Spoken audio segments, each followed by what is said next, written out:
branch that I'm holding is actually a stinging nettle stalk, and I want to strip it of its leaves. At the same time, I want to rub the nodules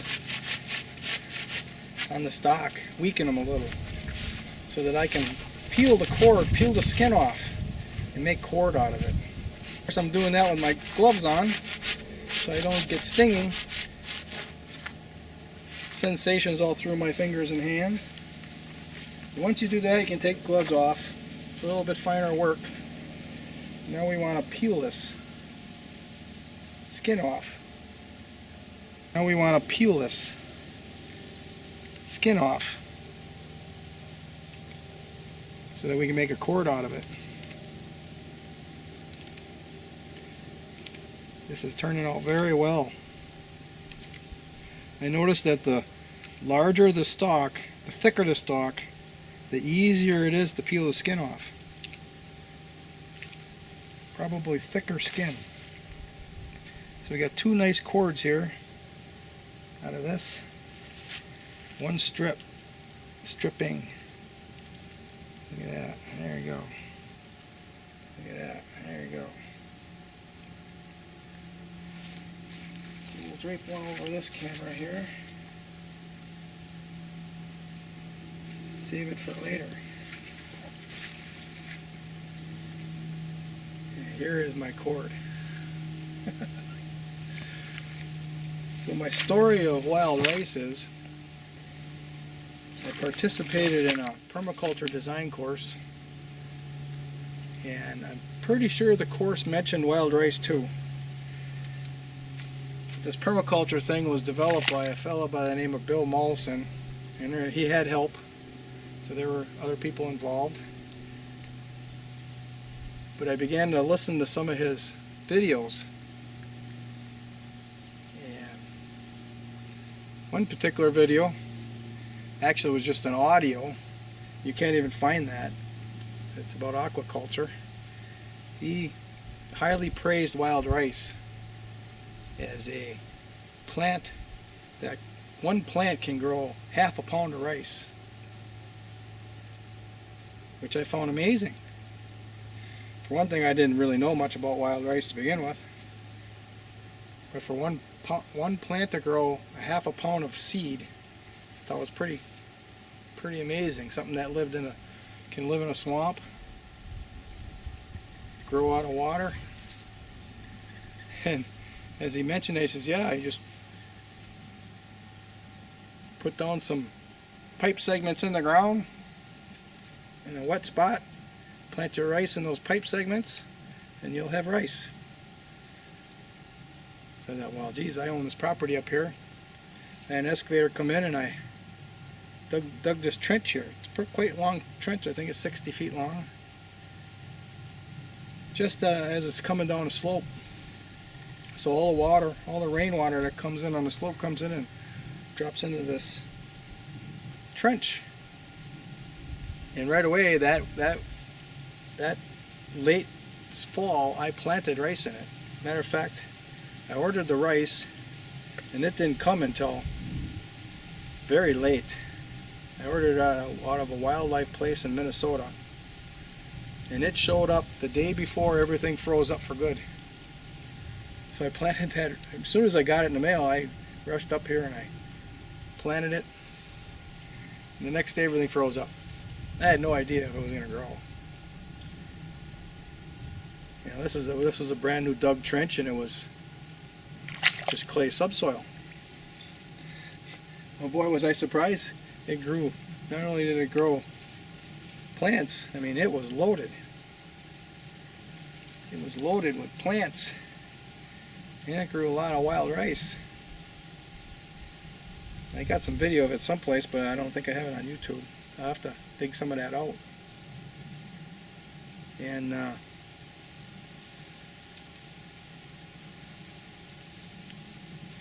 then the next year, I think the next year I had a good crop too, and then after that the critters started figuring out it was food.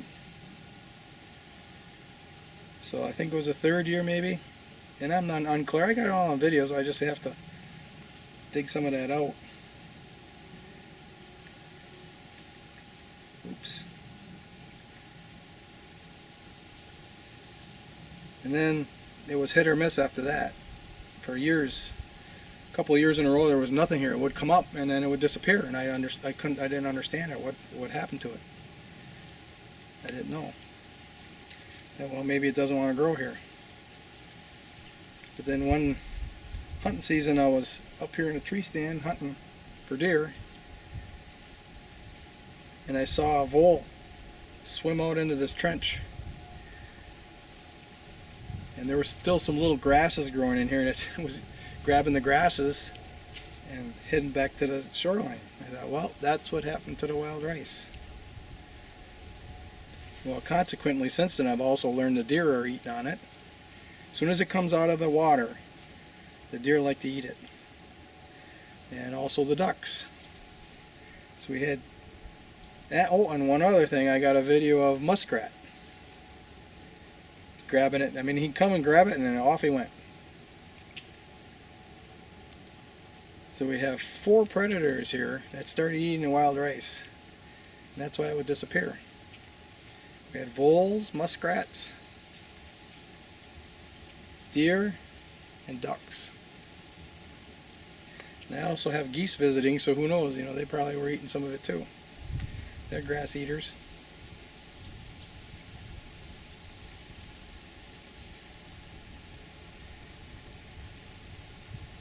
And in the process of all this, I have some little vernal pools that I had dug up on top of the hill there. And I actually transplanted some of the plants out of this trench into those little pools. And it grew up there. And then I accidentally discovered there was a hunk of sod that fell into the little pool. I think that was 2016. I think there's a video up on that yet.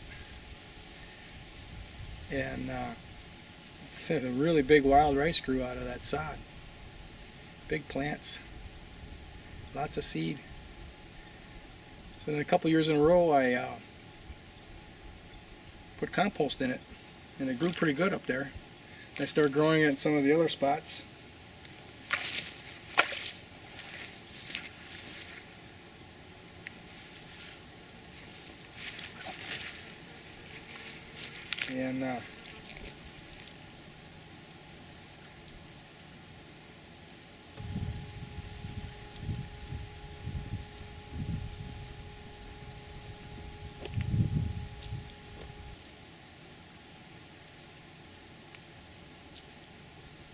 And it grew kind of decent, but that one vernal pool got a lot of afternoon shade. I think that shade helped it.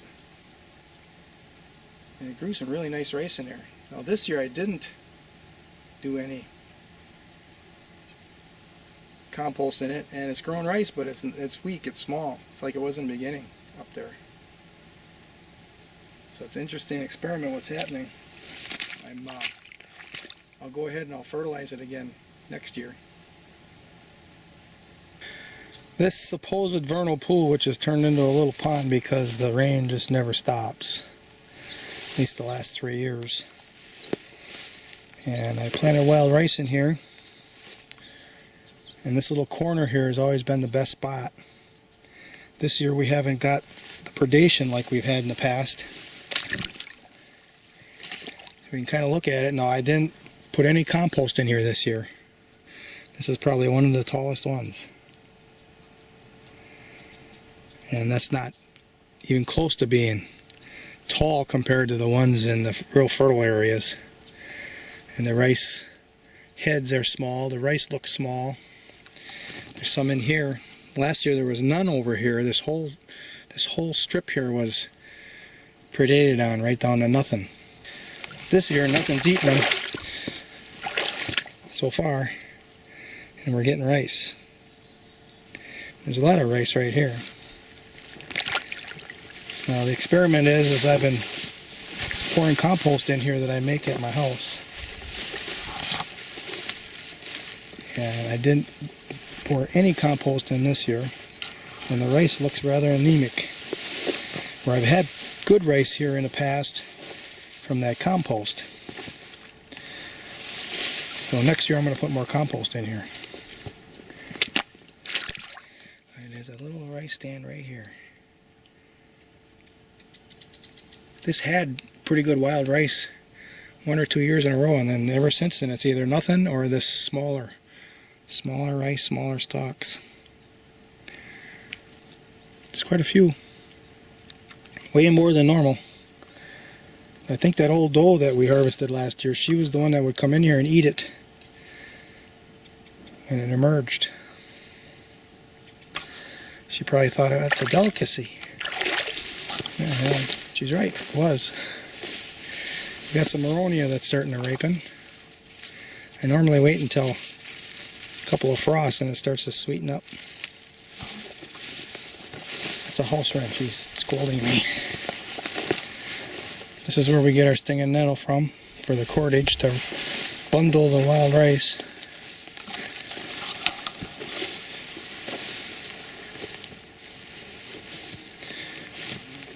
When I first planted the wild rice in here, I don't think there might have been 1 or 2 cattails in it. Oh, it's really thickening up with cattails, and part of the experiment is how much can the wild rice tolerate?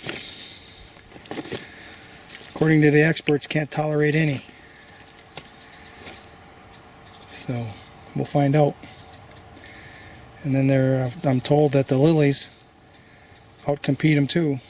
And there was wild rice growing in here with them in previous years. There's a few in there growing up between the edges.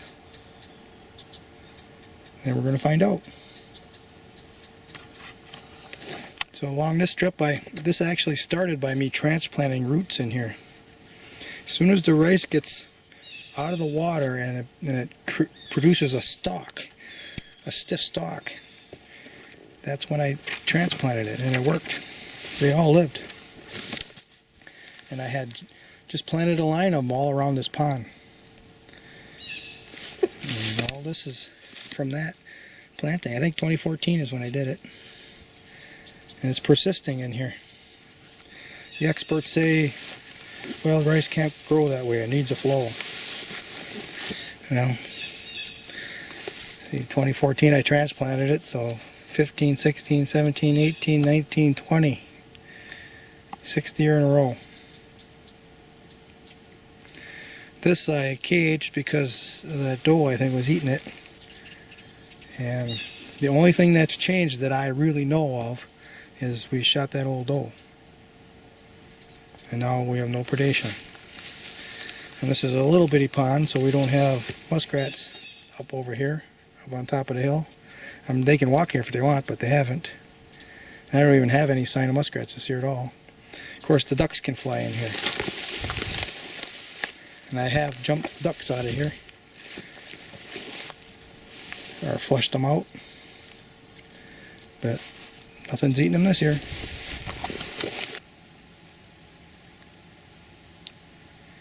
We'll see. Wild rice responds to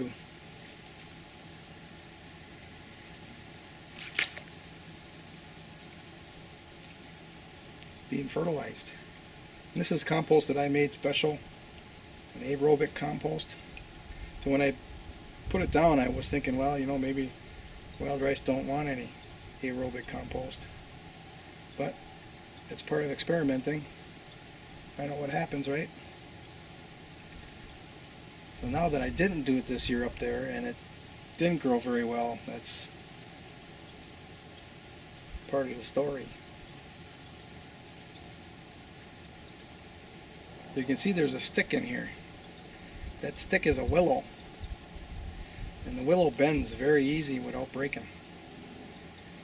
This is just a willow that was grown on the property that came up on its own. So I don't know what variety it is, if you can call it a variety. But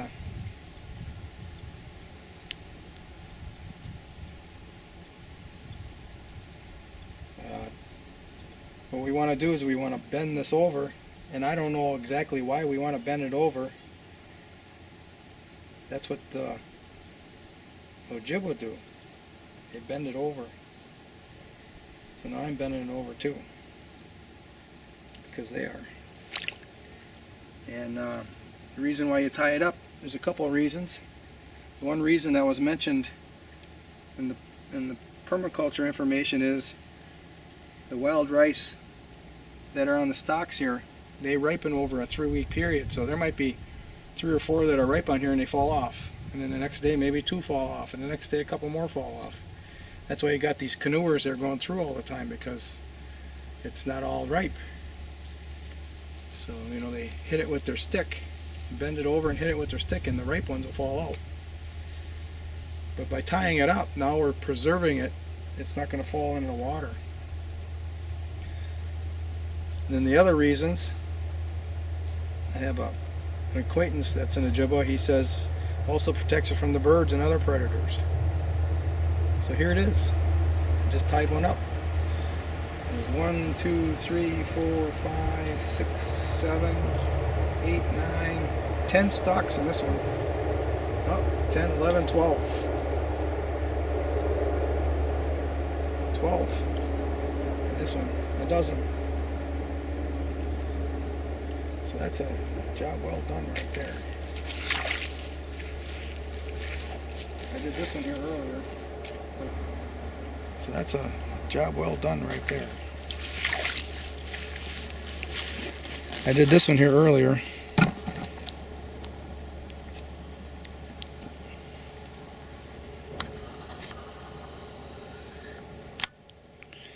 That is really nice right there.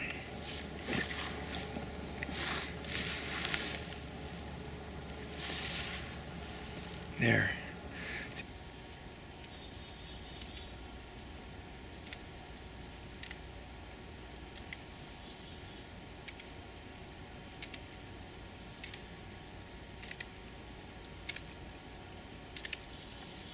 Yep. Took a while, but finally broke part of it. This is a long, long string here. 2 really nice ones.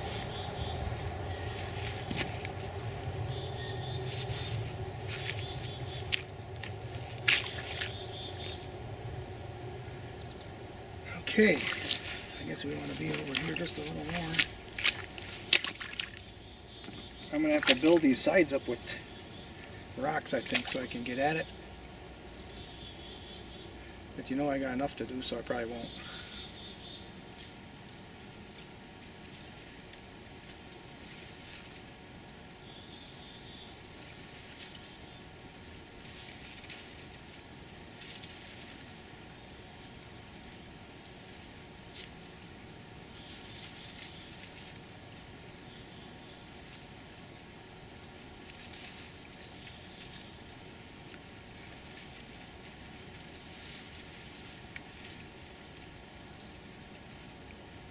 Oh, I got this one here too, I can do that way. I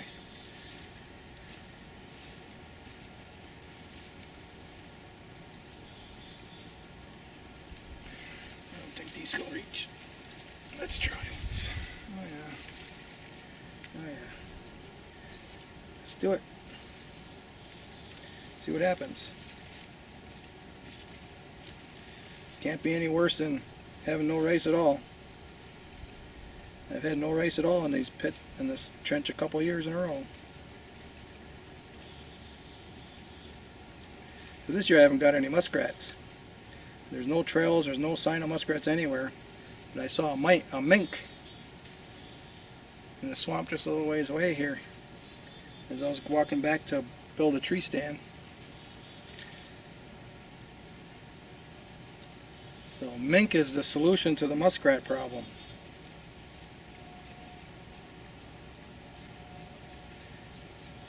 We got a bumblebee in here with us.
Need more cord.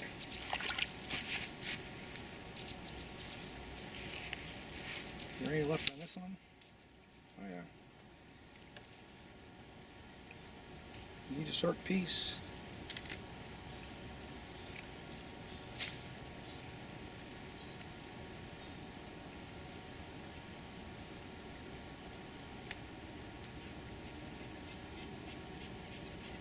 It's very humid out here right now. What we have is what's called abrupt climate change. The last 3 weeks, the sea ice is going away quickly. I think it's the 12th of August today. It's got a whole month of melting left yet.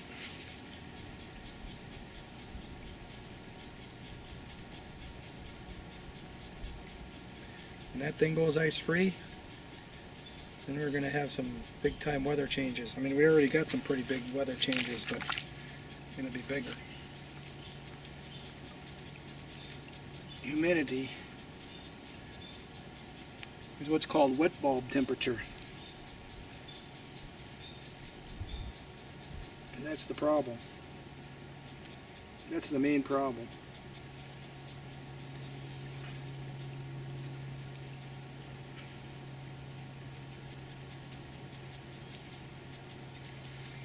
Yeah, look at that one. That's pretty nice right there. There's a lot of stalks in that one too. I'm graduating. I can see some of the rice wants to come out already. It's not wrapped very well, but that's what I wanted. I want this to be, oh, my little knot came out right here. I want it to be loose. And if a couple fall out, that's okay.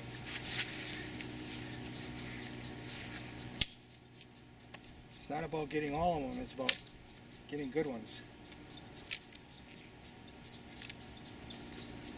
I'm thinking that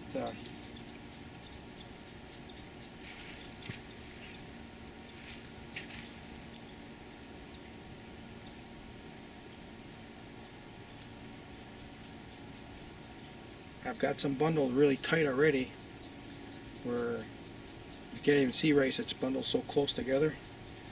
And I don't know if that will encourage rot or mold or something else growing in there. So now I'm doing some loose, and if a couple of them fall out, a couple of the seeds fall out, that's okay. It's not about getting every single one.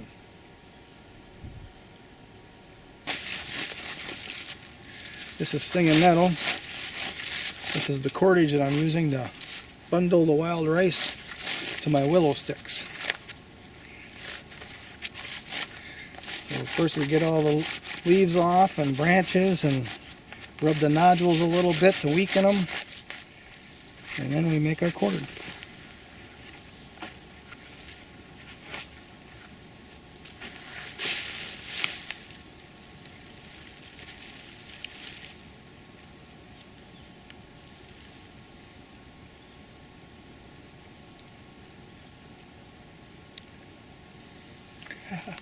Looks good.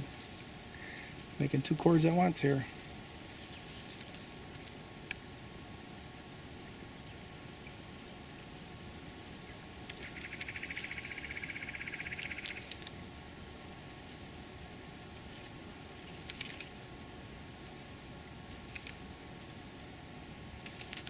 Aha. There's still cords left on that stalk yet.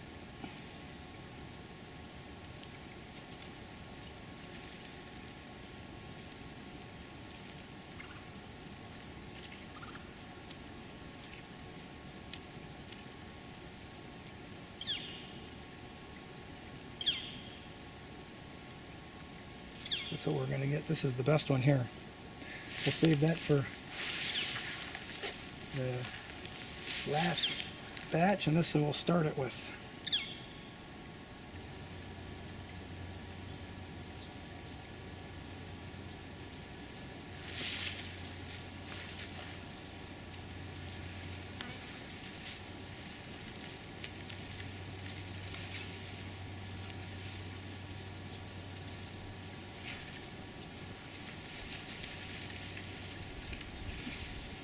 We're going to really get a lot of them in this one.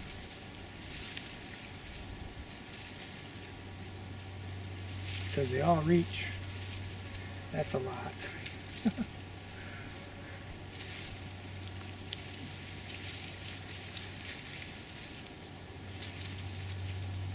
Let's see what happens.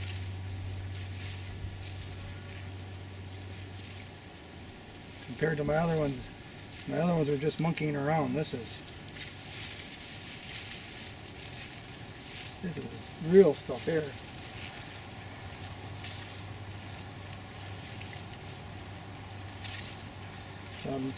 Just got a little bitty cord here left. Just gonna get it started.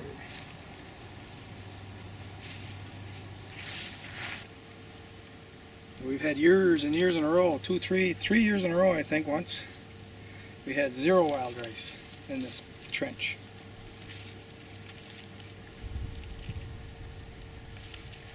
Now that I started to protect them, now we got rice.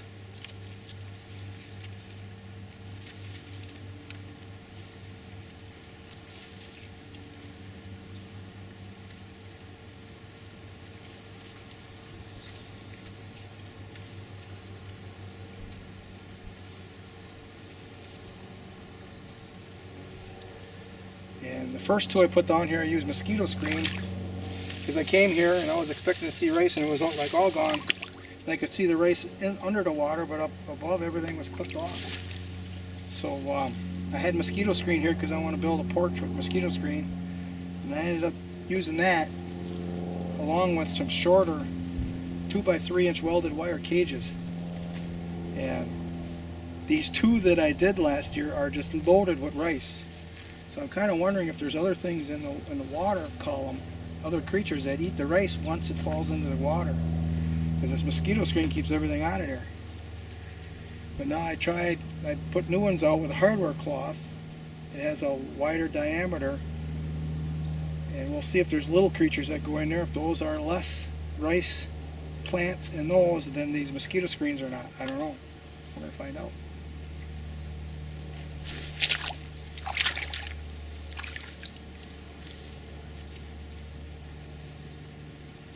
Always got to experiment. So I'm having to bend over here a little bit because I can't get close. If I take one more step, I'm going to be up to my knees in water.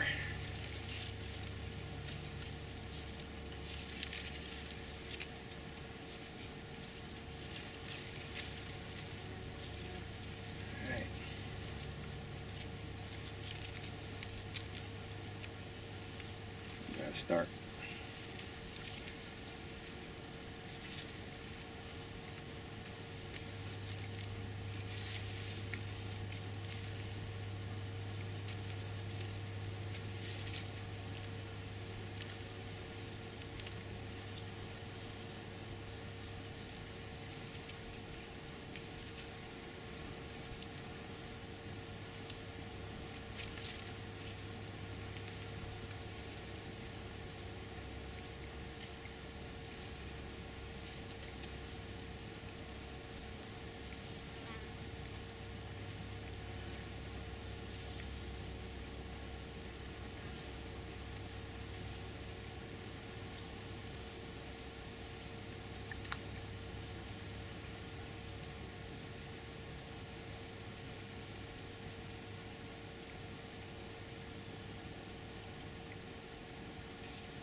past that.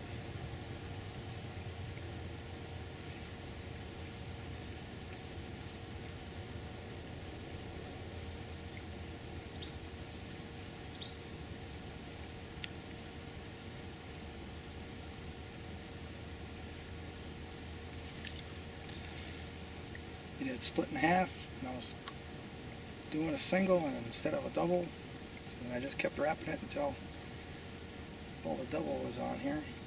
Now I'll tie it off.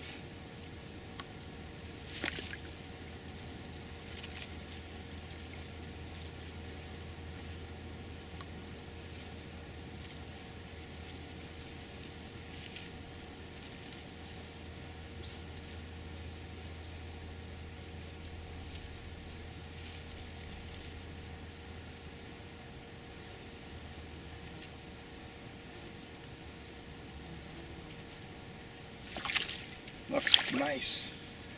Nice sweeping curve. Okay, let's get a close-up of this thing here once.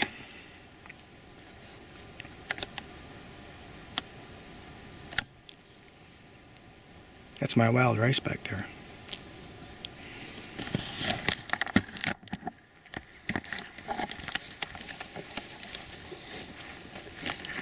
So look at this thing. There are lots of wild rices in here.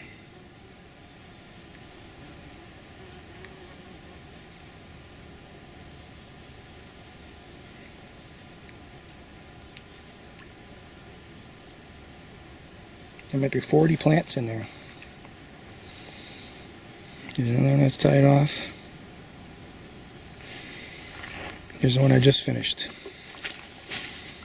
You can see it kind of there. So yeah, a nice sweeping curve there.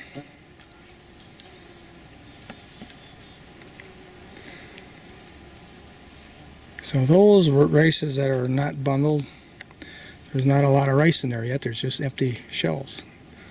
So the next time I come, I'll probably be able to bundle them. The guys are really getting a handle on this now. Cool. It worked. Okay. I'll be back.